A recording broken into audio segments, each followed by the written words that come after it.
Begawan juga nggak yakin loh. Apakah Pak Prabowo bakal pindah ngantor di sana sebelum dilantik? Ini pertanyaan penting ini. Untuk ngetes bagaimana dukungan dirinya ke IKN. Dan bila IKN sukses, berhasil diselesaikan, yang menerima pujian siapa? Pak Prabowo. Oh bukan. Yang menerima pujian ya Pak Jokowi.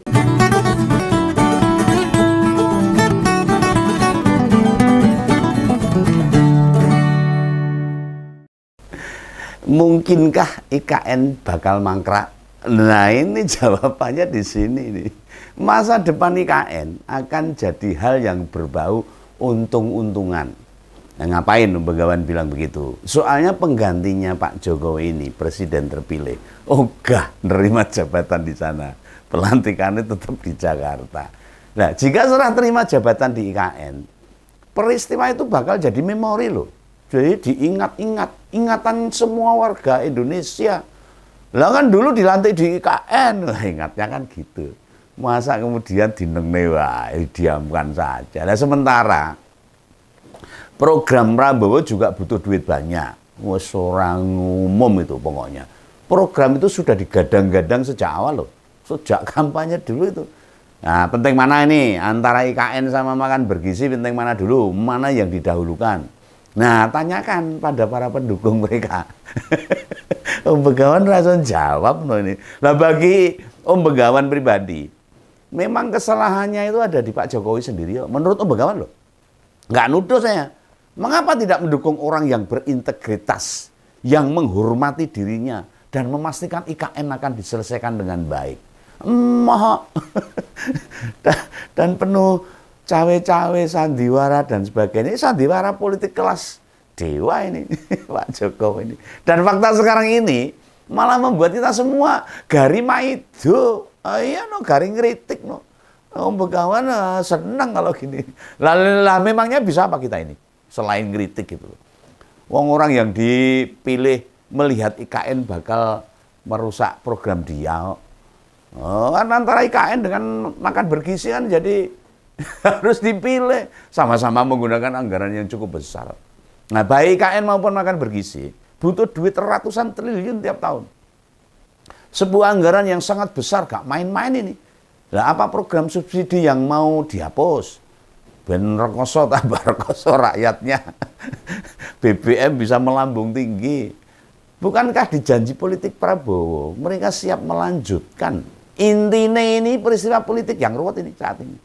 Jelimet ini dan saling jegal dalam kawan seiring. Tidak ada kawan, tidak ada teman.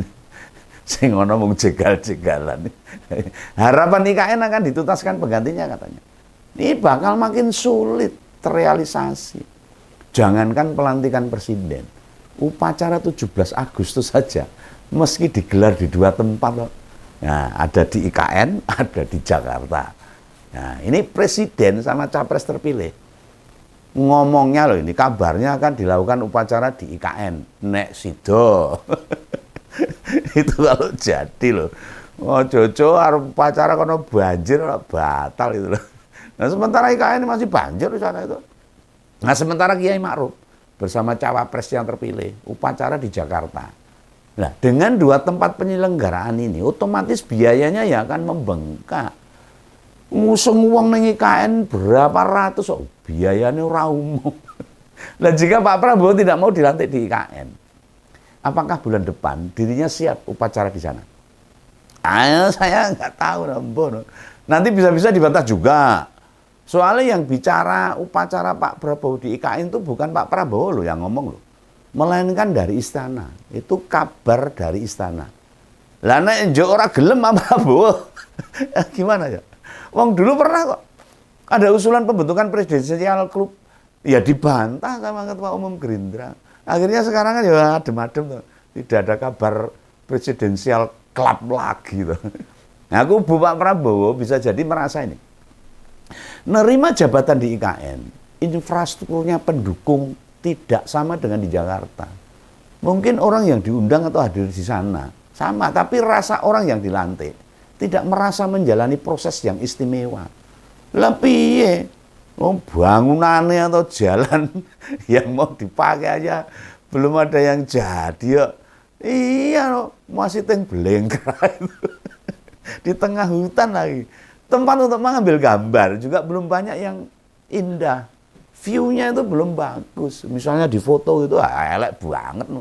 Nah, pihak pemerintah, panitia pelantikan mestinya kerjanya akan lebih berat. Sebab kondisi Jakarta dengan IKN kan mengandung ketimpangan yang sangat cukup besar. Istana negara di lokasi IKN, apa juga sudah memadai? Ya bisa, biasanya presiden dilantik saat paripurna PR toh. Dan di IKN di mana presiden bakal dilantik? Apakah gedung DPR MPR sudah siap di sana? Oh, lagi tiang-tiang toh loh. Pating jelek itu belum ada. Nuruti pelantikan di IKN bisa jadi catatan tersendiri. Nah, bisa jadi nih mantan menantu penguasa Orde Baru itu mikir kenceng. Mikir sampai kemarin operasi loh Pak Prabowo. Sehat-sehat ya Pak Prabowo. Pak Prabowo itu mikir berat tuh. Dirinya tidak mau lagi diatur-atur sama presiden yang sudah mau pensiun. Toh dia menang Pilpres, akan menjadi presiden besok Oktober itu. Ya akhirnya dipilih rakyat juga. Ditolaknya serah terima jabatan presiden diadakan di IKN. Memperlihatkan bila Menhan itu ogah nanggung beban kelanjutan IKN. Ini menurut pandangan Begawan. Atau jangan-jangan ini, selama ini Pak Jokowi nggak pernah jagongan. Tahu jagongan tuh, ngobrol bareng sama Pak Prabowo tuh.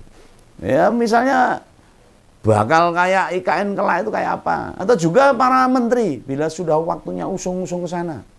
Pak Prabowo nggak mau pindah. Lah piye kalau begitu?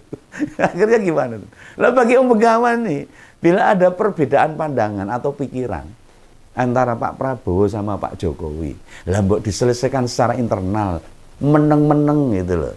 Biar orang jadi keributan di media. Jangan suruh anak buahnya bicara di depan publik. Oh ya ora gathuk nanti malah nambah runyam nanti.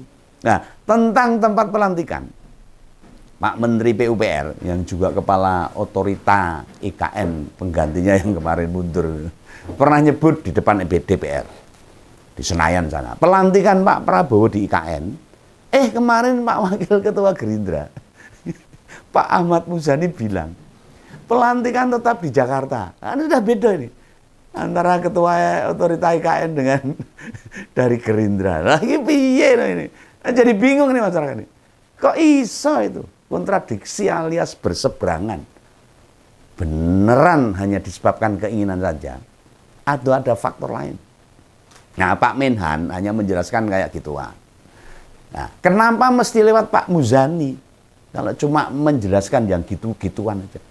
Santai aja Pak Prabowo. Nggak usah bingung. Nggak usah ada nggak enak hati lah sama Pak Jokowi. Ngapain masih begitu? Termasuk soal IKN.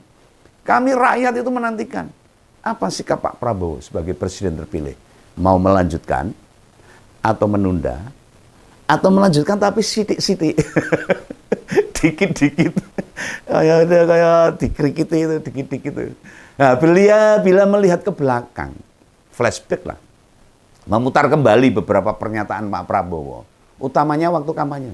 Kan katanya bakal melanjutkan programnya Pak Jokowi. Oh ini kami catat loh ini. Rekam jejaknya masih. Rekam medsosnya masih loh. Khusus soal IKN kan juga ada undang-undangnya loh Pak. Sehingga landasannya sudah cukup kuat. APBN juga bisa dikucurkan ke sana. Karena undang-undang. Ya bisa jadi nih. Ketua Umum Gerindra itu tidak pengen programnya tersendat. Gegara pembangunan IKN yang masih butuh biaya ratusan triliun rupiah. Soalnya selain makan bergizi, Pak Prabowo kan juga ingin program ada juga buat 100 fakultas kedokteran baru. Ben dokter yang Indonesia itu mengirim 300.000 dokter untuk kuliah spesialis di luar negeri. Oh, ora umum itu. Membangun 3 juta rumah bagi warga miskin. Bagus itu. Daripada tapera. Ada juga itu janji menaikkan gaji ASN, gaji hakim, gaji penegak hukum, gaji TNI Polri, ben ora do korupsi mungkin loh. Lah nek dijalani semua. IKN iso rakumanan. Tahu nggak rakumanan tuh? Ora kebagian anggaran. Nah, menolak dilantik di IKN secara subjektif. Begawan lihat ini. dirasa Pak Prabowo sebagai kekalahan. Iya no, isih nurut kok.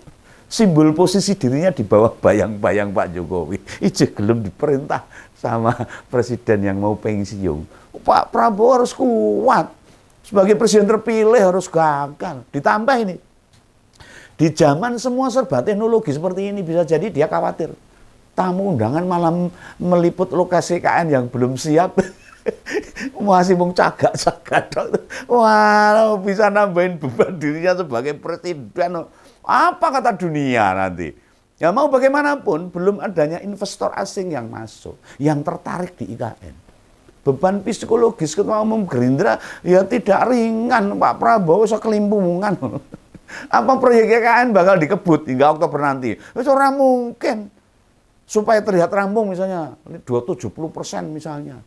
Hanya jika dikebut, yang kesusu, tahu kesusu itu, tergesa-gesa. Atau dikerjakan dengan cepat. Bagaimana quality kontrolnya? Wah, itu hasilnya orang cetol. Apakah kualitasnya memenuhi standar? Nah, dalam benak Pak Prabowo, dalam pikiran Pak Prabowo, bisa jadi itu ikut dipikirkan menjadi pertimbangannya Pak Prabowo. Lalu sejak menang Pilpres loh, dia baru ke sana pisan radil sekali aja tuh. Nah, kan bagusnya rutin memantau kalau dia mau melanjutkan IKN. Melihat perkembangan sesering mungkin misalnya. Cek apakah bisa sesuai jadwal atau malah kualitasnya jadi rendah. Dia nanti punya hak dan kuasa untuk memberikan masukan dan sebagainya. Lah nek orang ngono piye no. Jangan sampai lah terjadi sesuatu yang tidak diinginkan. Soalnya yang bakal kena getahnya ya Pak Prabowo sendiri.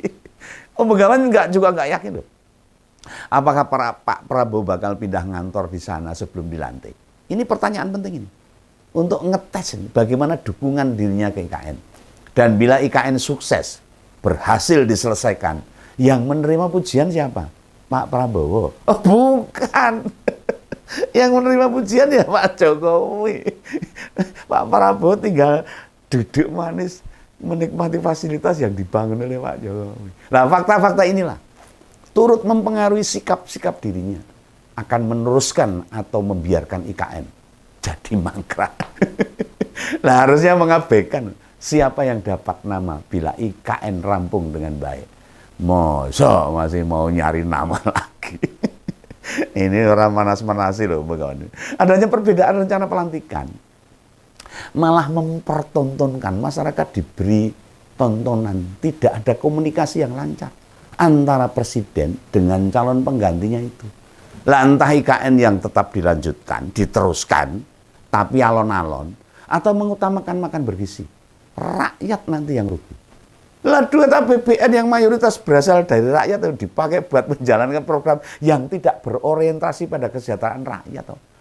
Mau sampai kapan kita terus-menerus menghasilkan pemimpin-pemimpin yang lupa dengan rakyat yang dia pimpin? Kondisi ini adalah fakta, bukan prediksi. Gak ngawur dan asal bicara Om Begawan. Karena Om Begawan bukan pemilih Pak Prabowo loh. Iya, tak tunggu saja perkembangan selanjutnya. Maunya apa sekarang? Meneruskan IKN, meneruskan makan bergizi, atau kedua-duanya? Jika tetap semua dijalankan, mana program subsidi rakyat miskin yang nanti akan dikorbankan? Mungkin ada pendukung Pak Prabowo bisa menjelaskan dengan baik apa langkah yang bakal diambil dengan pilihan-pilihan yang sangat berat itu. Dimakan bapak mati, tidak dimakan ibu semaput. Ini masukan dari Begawan nih. Itu ya. Salam ngomong, sampai jumpa lagi di lain kesempatan. Dadah.